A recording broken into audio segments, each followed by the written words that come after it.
बच्चों, आपका इस YouTube चैनल पे स्वागत है। मैं डॉक्टर महेश कुमार मिश्रा, जो कि राजकीय इंटर कॉलेज रामपुरा बहराइच में रसायन विज्ञान का प्रवक्ता हूँ। आज से मैं आपको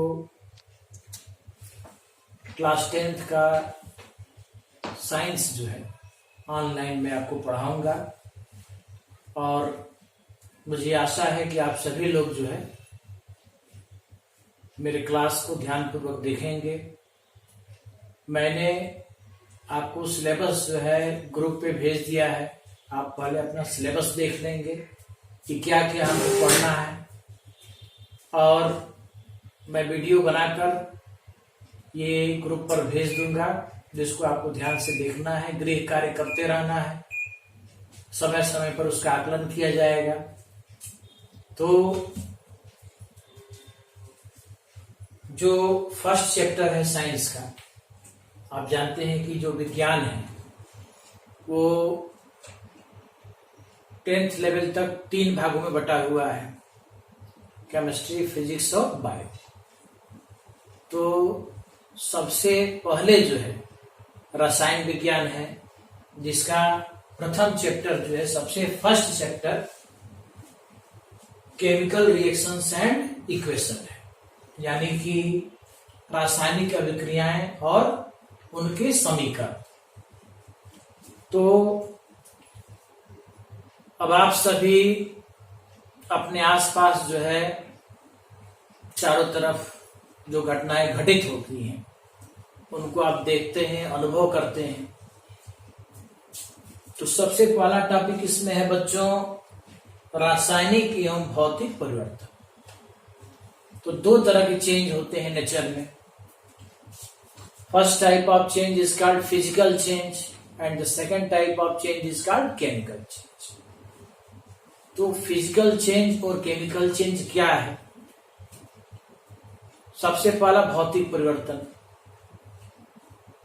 तो आप देखते हैं कि अपने चारों तरफ या उसको अनुभव करते हैं ऐसे परिवर्तन जिनमें पदार्थों के अवस्था में परिवर्तन होता है, उनके भौतिक गुणों में परिवर्तन होता है, आकार में परिवर्तन होता है, किंतु उनके रासायनिक संगठन और रासायनिक गुणों में कोई परिवर्तन नहीं होता है। मतलब पदार्थ की आइडेंटिटी चेंज नहीं होती। Such type of change in which the substance changes only in their physical state, sizes and their physical property. There is no change in chemical composition and chemical properties. Such type of changes are called physical changes. जैसे इसके कुछ उदाहरण है भौतिक परिवर्तन के। पानी का जमना बर्फ में या बर्फ का पिघलना, ये सभी भौतिक परिवर्तन है। मतलब कि अगर पानी बर्फ में जम गया तो उसकी फिजिकल प्रॉपर्टी चेंज हुई। पानी लिक्विड है, लिक्विड का बॉइलिंग पॉइंट होता है, पानी का बॉइलिंग पॉइंट 100 होता है। बर्फ का गलनांक होता है जो कि 0 डिग्री सेल्सियस होता है। अवस्था में परिवर्तन हुआ। But in all the 3 phases water can be represented only by a single chemical formula, that is H2। बर्फ में, पानी में, वाटर वेपर, उसका तीनों फेजेस में, तीनों अवस्थाओं में पानी को हम एक ही सूत्र से दर्शाते हैं जो कि H2। इसका मतलब कि बर्फ गलता है या पानी जमता है तो उसके रासायनिक संगठन में कोई परिवर्तन नहीं होता। तो ऐसे परिवर्तनों को हम भौतिक परिवर्तन कहते हैं। जबकि दूसरा जो परिवर्तन है इसको हम कहते हैं बच्चों रासायनिक परिवर्तन। तो रासायनिक परिवर्तन क्या है, इसके उदाहरण क्या है? तो जब पदार्थ के रासायनिक गुणों में और उसके रासायनिक संगठन में कोई परिवर्तन होता है, उसके केमिकल कंपोजिशन में कोई चेंज होता है, तो ऐसे परिवर्तनों को हम रासायनिक परिवर्तन कहते हैं। जैसे दूध का फटना, इसको आप कर्डलिंग ऑफ मिल्क भी कह सकते हैं। दूसरा है जंग लगना, यानी कि रस्टिंग ऑफ आयरन, आप लोगों ने सुना होगा, लोहे में जंग लगना। फिर दहन है, जिसको कंबशन कहते हैं। संश्लेषण है, पदार्थों की सिंथेसिस। ये सभी जो है रासायनिक अभिक्रियाएं हैं। तो ये हो गया भौतिक और रासायनिक परिवर्तन के बारे में। अब जो हमको मेनली पढ़ना है रासायनिक परिवर्तन के बारे में, तो रासायनिक परिवर्तन जो होते हैं, they are accompanied by the chemical reaction. ये कैसे संपन्न होते हैं? तो रासायनिक अभिक्रियाओं के द्वारा ये पूर्ण होते हैं। और रासायनिक अभिक्रियाएं जो होती हैं, उनको हम पदार्थों के प्रतीक चिन्हों के द्वारा या सूत्रों के द्वारा, जो संक्षिप्त उनका रिप्रेजेंटेशन होता है, जो संक्षिप्त प्रदर्शन होता है, उसको हम कहते हैं रासायनिक समीकरण। मतलब रासायनिक परिवर्तन रासायनिक अभिक्रियाओं के द्वारा संपन्न होते हैं, और उन रासायनिक अभिक्रियाओं को हम जिस समीकरण के द्वारा व्यक्त करते हैं, उसको हम कहते हैं रासायनिक समीकरण। तो अब रासायनिक परिवर्तन को आप कैसे पहचानेंगे, किस तरह से आइडेंटिफाई करेंगे कि रासायनिक परिवर्तन अभिक्रिया में हो रहा है अथवा नहीं? तो कुछ बातें उसको नोट कर लीजिएगा आप। अगर रासायनिक परिवर्तन हो रहा है नेचर में, या कोई अभिक्रिया आप करा रहे हैं, तो पहली बात है कि उसके रंग में परिवर्तन होगा। रंग में परिवर्तन अर्थात चेंज इन कलर। दूसरा, अवस्था में परिवर्तन अर्थात चेंज इन फिजिकल स्टेट। तीसरा, अवक्षेप का बनना, फॉर्मेशन ऑफ प्रेसिपिटेट का बनना। बहुत सारी अभिक्रियाएं हैं जिसमें प्रेसिपिटेट बनता है। अवक्षेप यानी कि जो माध्यम में अघुलनशील होता है, जैसे मिल्क है, मिल्क फटता है तो वो अवक्षेपित हो जाता है। जो चीज प्राप्त होता है हमको पनीर, वो उसका अवक्षेपित रूप है। और भी बहुत सारे एग्जाम्पल हैं, आप प्रैक्टिकल के द्वारा भी उसको देखेंगे। चौथा है ताप में परिवर्तन। ताप में परिवर्तन। पांचवा, गैस का निकलना। तो इसमें से कुछ भी होगा तो हम मानेंगे कि रासायनिक अभिक्रिया हो रही। मतलब केमिकल रिएक्शंस होने के लिए ये कंडीशन होने चाहिए। कलर में चेंज, अवस्था में चेंज, अवक्षेप का बनना, ताप में परिवर्तन, गैस का निकलना। आगे आप इसका एक एग्जाम्पल पढ़ेंगे तो क्लियर होता जाएगा जैसे जैसे आप पढ़ेंगे आगे।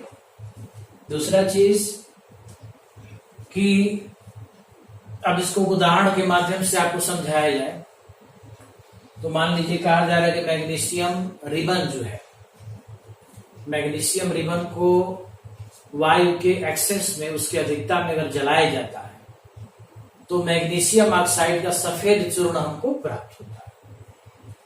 तो इसको रासायनिक अभिक्रिया के रूप में हम कैसे दर्शाएंगे? तो हम क्या लिखेंगे? तो जो सिंबल इक्वेशन है, मैग्नीशियम का सिंबल होता है Mg। Mg हमने लिख दिया, मैग्नीशियम का सिंबल है। ये दो जो हमने लिखा है इसके पहले, इसका मतलब इसके 2 मोल्स, 2 मोल्स ऑक्सीजन से क्रिया कर रहे हैं। O2 जो है ये ऑक्सीजन है, आणविक रूप में जो लिखा गया है। तो जो पदार्थ बन रहा है वो बन रहा है मैग्नीशियम ऑक्साइड, यानी कि 2Mg। मैग्नीशियम के 2 मोल, इसके 1 मोल से क्रिया कर रहा है, इसके 2 मोल बन रहा है। तो अगर हम सिंबल इक्वेशन लिखेंगे तो इस तरह से रिप्रेजेंट करेंगे। और अगर हम वर्ड इक्वेशन लिखेंगे तो हम इसी को हिंदी में हम लिख दे रहे हैं, इंग्लिश में भी आप लिख सकते हैं, मैग्नीशियम प्लस ऑक्सीजन, तो क्या बन गया, मैग्नीशियम ऑक्साइड। ठीक है बच्चों, तो ये हो गया रासायनिक अभिक्रिया का सिंबल इक्वेशन और दूसरा हो गया इसका वर्ड इक्वेशन, यानी कि शब्द समीकरण, माने शब्दों में इस तरह से आप इसको व्यक्त करें। अब आप जानते हैं कि रासायनिक अभिक्रियाएं रासायनिक समीकरणों द्वारा व्यक्त की जाती हैं। तो रासायनिक समीकरण क्या चीज है?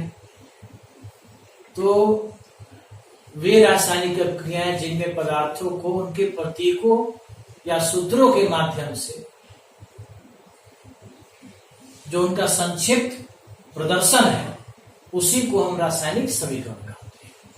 मतलब जो रासायनिक अभिक्रियाएं हो रही हैं उसको आप कैसे रिप्रेजेंट कर रहे हैं उसी को हम रासायनिक समीकरण कहते हैं। ठीक है, कुछ और भी एग्जाम्पल है, जैसे मेथेन है। मेथेन जो है ऑक्सीजन में इसका दहन होता है तो कार्बन डाइऑक्साइड बनता है प्लस जलवाष्प बनता है। अब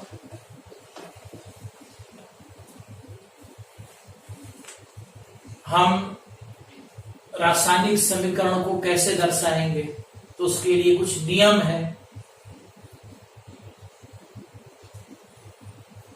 रासायनिक अभिक्रियाओं में जो पदार्थ भाग लेते हैं अभिक्रिया में उनको हम अभिकारक कहते हैं, और जो पदार्थ उत्पन्न होता है अभिक्रिया के पश्चात उसको हम उत्पाद कहते हैं। तथा अभिकारक और उत्पाद को हम एक एरो के द्वारा, एक तीर के द्वारा दर्शाते हैं, और इस तीर का जो हेड है वो हमेशा उत्पाद की तरफ होता है। एरो के पहले हम अभिकारक को दर्शाते हैं, जैसे मेथेन, ऑक्सीजन, ये दोनों अभिकारक हैं, अर्थात ये अभिक्रिया में परस्पर भाग ले रहे हैं। अगर एक से अधिक अभिकारक हैं तो हम दोनों अभिकारकों के बीच में, या तीन अभिकारक हैं तो उन सबके बीच में प्लस जो है जोड़ते जाते हैं। यही चीज उत्पाद में भी होता है। अगर एक से अधिक उत्पाद है तो दोनों के बीच में प्लस लगा देंगे, एक और उत्पाद है फिर प्लस लगा देंगे। तो एरो के पहले अभिकारक और एरो के बाद उत्पाद।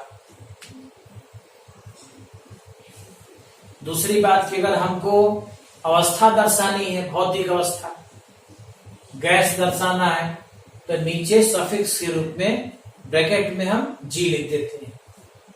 अगर अभिकारक या उत्पाद द्रव अवस्था में है तो हम ब्रैकेट में एल लिख देंगे, एल मतलब लिक्विड। अगर अभिकारक या उत्पाद ठोस अवस्था में है तो हम एस लिख देंगे, इसका मतलब सॉलिड। और अगर वह जलीय विलयन के रूप में है, जैसे नमक का जलीय विलयन है, एक्वस सॉल्यूशन के रूप में अभिक्रियाएं हो रही हैं। बहुत सारी अभिक्रियाएं हैं जो जलीय माध्यम के रूप में होती है, जिनके लिए माध्यम जल होता है, क्योंकि जल एक सार्वत्रिक विलायक है, यूनिवर्सल सॉल्वेंट। तो अगर जलीय माध्यम रहेगा, पदार्थ जल में घुल जाता है, तो नीचे सफिक्स के रूप में एक्वस लिखा होता है। एक्वस का मतलब जलीय। ठीक है। दूसरी चीज, अगर हम अभिकारक को गर्म कर रहे हैं, पदार्थ को गर्म कर रहे हैं, उत्पाद बन रहा है, जैसे मैग्नीशियम और ऑक्सीजन का दहन हो रहा है तो मैग्नीशियम ऑक्साइड बन रहा है। उसी तरह कैल्शियम कार्बोनेट को अगर हम गर्म कर रहे हैं, ये ठोस अवस्था में होता है, गर्म करने के लिए हम डेल्टा का निशान दिखाते हैं, ट्रायंगल जैसा बनाते हैं एरो के ऊपर। इसका मतलब कि कैल्शियम कार्बोनेट को हीट किया जा रहा है, तो जो प्रोडक्ट बनेगा कैल्शियम ऑक्साइड, ये सॉलिड होगा प्लस CO2 गैस होगा। कैल्शियम ऑक्साइड को हम कली चूना भी कहते हैं, जिसको क्विक लाइन कहा जाता है, और कार्बन डाइऑक्साइड जो कि गैस है। गैस को दर्शाने के लिए हम एरो ऊपर दिखाते हैं, और अगर किसी अभिक्रिया में प्रेसिपिटेट बन गया तो उसके लिए हम तीर नीचे दिखाते हैं। गैस हल्का होता है एयर से, मतलब ऊपर उठ रहा है, और प्रेसिपिटेट नीचे बैठ जाता है धीरे धीरे, तो उसको हम तीर नीचे करके दिखाते हैं। अगर अभिक्रिया एक तरफ से होती है तो उसको हम अनुत्क्रमणीय अभिक्रिया कहते हैं, उसको हम सिंगल एरो के द्वारा दर्शाते हैं। कुछ अभिक्रियाएं होती हैं जो दोनों तरफ से चलती हैं, अभिकारक से उत्पाद की ओर, या कहिए कि रिएक्टेंट से प्रोडक्ट की ओर, और प्रोडक्ट से रिएक्टेंट की तरफ भी चलती है, दोनों तरफ से चलती है। ऐसे अभिक्रियाओं को हम उत्क्रमणीय अभिक्रिया या रिवर्सिबल रिएक्शन कहते हैं। जैसे नाइट्रोजन हाइड्रोजन की क्रिया होती है तो अमोनिया बनता है, तो ये अभिक्रिया दोनों तरफ से चलती है। कुछ समय बाद अमोनिया भी नाइट्रोजन हाइड्रोजन में अपघटित होने लगता है, और कुछ समय बाद एक साम्य अवस्था उत्पन्न हो जाती है, अर्थात दोनों अभिक्रियाओं की गति बराबर और विपरीत होती है। तो ऐसी अभिक्रियाओं को हम उत्क्रमणीय अभिक्रियाएं कहते हैं, जिनको हम डबल हेडेड एरो के द्वारा रिप्रेजेंट करते हैं। इसका मतलब कि ऊपर वाला जो हाफ एरो है वो अग्र अभिक्रिया को दर्शाता है, अर्थात अभिकारक से उत्पाद की तरफ चलने वाली अभिक्रिया, और नीचे का जो एरो है डबल हेडेड, नीचे वाला जो एरो है डबल हेडेड एरो का जो शेष भाग है वो उत्पाद से अभिकारक की तरफ चलने वाली अभिक्रिया, अर्थात प्रोडक्ट से रिएक्टेंट की तरफ चलने वाली अभिक्रिया को दर्शाता है। तो रासायनिक अभिक्रिया क्या है, अगर आपसे कोई पूछेगा कि रासायनिक अभिक्रिया किसे कहते हैं, तो हम कह सकते हैं कि रासायनिक अभिक्रिया का मतलब जब एक या एक से अधिक पदार्थ आपस में परस्पर, दो या दो से अधिक पदार्थ आपस में परस्पर अभिक्रिया करके या पुनर्व्यवस्थित होकर किसी नए पदार्थ का निर्माण करते हैं, जिसके रासायनिक संगठन और रासायनिक गुणों में अंतर होता है, अर्थात मूल पदार्थ से भिन्नता होती है। तो ऐसी अभिक्रियाओं को हम रासायनिक अभिक्रियाएं कहते हैं। तो आज के लिए बस इतना ही, इसको आप बढ़िया से पढ़ लीजिए। धन्यवाद।